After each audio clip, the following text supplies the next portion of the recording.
வணக்கம். நம்ம வாழ்க்கையோட பெரிய பெரிய கேள்விகளுக்கு ஒரு 2000 வருஷம் பழமையான புத்தகத்துல பதில் தேடினா எப்படி இருக்கும்னு யோசிச்சு பார்த்திருக்கீங்களா? வாங்க, இன்னைக்கு திருக்குறளோட காலத்தால் அழியாத ஞானத்தை பத்தி கொஞ்சம் ஆழமா பார்க்கலாம். நம்ம எல்லாருக்குமே மனசுல இந்த கேள்வி இருக்கும் தானே. இந்த வேகமான குழப்பமான உலகத்துல ஒரு நல்ல வாழ்க்கைய வாழ்றதுக்கு சரியான வழி எது?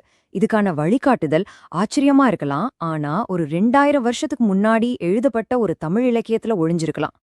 ஆமாங்க, நம்ம திருக்குறளை பத்தி தான் பேச போறோம். இத தெய்வ நூல்ல எல்லாம் கொண்டாடுவாங்க. ஆனா அதோட உண்மையான சிறப்பு என்ன தெரியுமா? இது எந்த ஒரு குறிப்பிட்ட மதத்தையும் சார்ந்தது இல்ல. இது மனுஷங்க எல்லாருக்குமான ஒரு பொதுவான வழிகாட்டி. திருக்குறள் நம்ம முழு வாழ்க்கையும் ரொம்ப அழகா மூணு பெரிய பாதைகளா பிரிச்சு காட்டுது.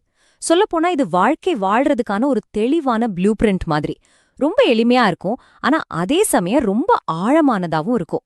அந்த 3 பாதைகள் தான் அறம், பொருள், இன்பம். அறம்னா என்ன? நம்மளோட கடமைகள், நம்ம எப்படி ஒழுக்கமா வாழணும் அப்படிங்கிறது. பொருள்னா செல்வம், சமூகம், ஒரு நாட்டை எப்படி நிர்வகிக்கணுங்கிற விஷயங்கள். அப்புறம் இன்பம், அதாவது அன்பு, உறவுகள், சந்தோஷமான குடும்ப வாழ்க்கை. இது 3ம் சேர்ந்து நம்ம வாழ்க்கையோட ஒவ்வொரு கட்டத்துக்கும் வழிகாட்டுற ஒரு முழுமையான வரைபடமா இருக்கு. சரி, இவ்ளோ பெரிய ஞானத்தை எல்லாம் எப்படி சொல்லியிருக்காங்க? வாங்க, திருக்குறளோட அந்த தனித்துவமான வடிவத்தை பத்தி பாப்போம். திருக்குறள்ல மொத்தம் 1330 குறள்கள் இருக்கு. யோசிச்சு பாருங்க, ஒவ்வொன்னும் ஒரு பெரிய ஞான புதையல்.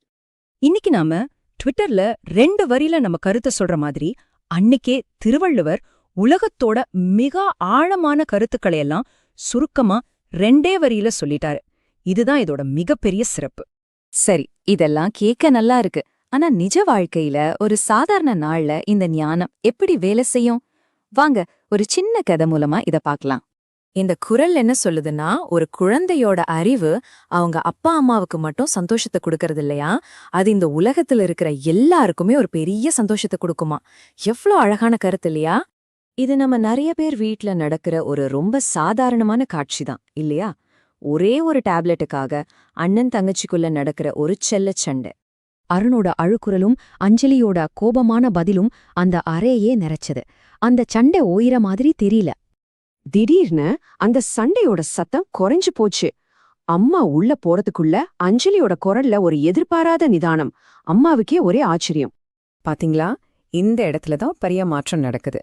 சண்டையில ஜெயிக்கணுங்கிறத விட ஒரு நியாயமான தீர்வு கண்டுபிடிக்கிறது தான் புத்திசாலித்தனம்னு அஞ்சலி புரிஞ்சுக்கிட்டா.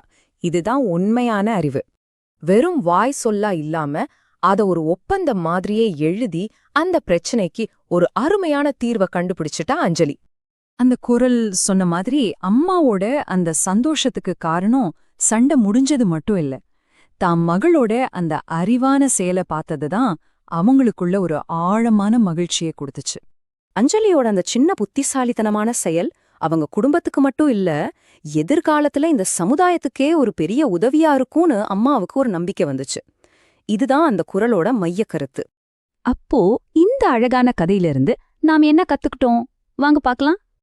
ஆக முக்கியமான விஷயம் என்னன்னா, ஒரு குழந்தையோட அறிவு, அவங்க காட்டுற புத்திசாலித்தனம், அது அந்த குடும்பத்தோட சொத்து மட்டும் கிடையாது.